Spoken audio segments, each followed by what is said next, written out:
ബൈക്കിൻ്റെ front breaking ഒന്ന് upgrade ചെയ്തിട്ടുണ്ട്. 280mm എന്ന് 300mm വലിയ ഡിസ്കാണ് സെറ്റ് ചെയ്തേക്കുന്നത്. അപ്പോൾ ഇത് ചെയ്യാൻ ആവശ്യമുള്ള കാര്യങ്ങൾ ഇതിപ്പോൾ RS200 ABS മോഡൽ ഡിസ്പ്ലേറ്റും അതിൻ്റെ തന്നെ സെൻസർ ഞാൻ ഇപ്പോൾ ചുമ്മാ സെറ്റ് ചെയ്ത് വെച്ചേക്കാണ്.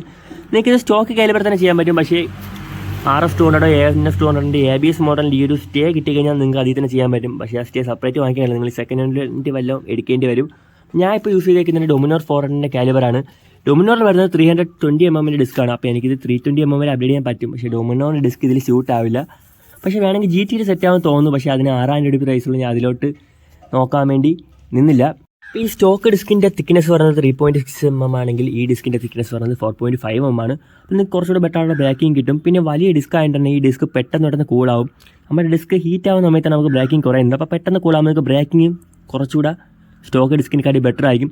അപ്പോൾ ഇതിൻ്റെ പഴയ കാലിബർ എൻ്റെ സെയിലിൽ ഇരിപ്പുണ്ട്. ആർക്കെങ്കിലും വേണമെങ്കിൽ മെസ്സേജ് അയച്ചാൽ മതി, നമുക്ക് സെറ്റ് ചെയ്യാം. ഇത് നിങ്ങൾക്ക് NS200 RS200 AF200 എല്ലാത്തിൻ്റെയും നോൺ ABS മോഡലിൽ ചെയ്യാൻ പറ്റിയൊരു മോഡിഫിക്കേഷനാണ്. അപ്പോൾ ഇതെങ്ങനെയാണ് ചെയ്യുന്നതെന്നുള്ള ഫുൾ വീഡിയോ ഡീറ്റെയിൽ ആയിട്ട് എൻ്റെ യൂട്യൂബ് ചാനൽ ഇട്ടിട്ടുണ്ട്. ചാനൽ ലിങ്ക് അക്കൗണ്ട് ബൈലും കേട്ടിട്ടുണ്ട്, ഒന്ന് നോക്കിയത്.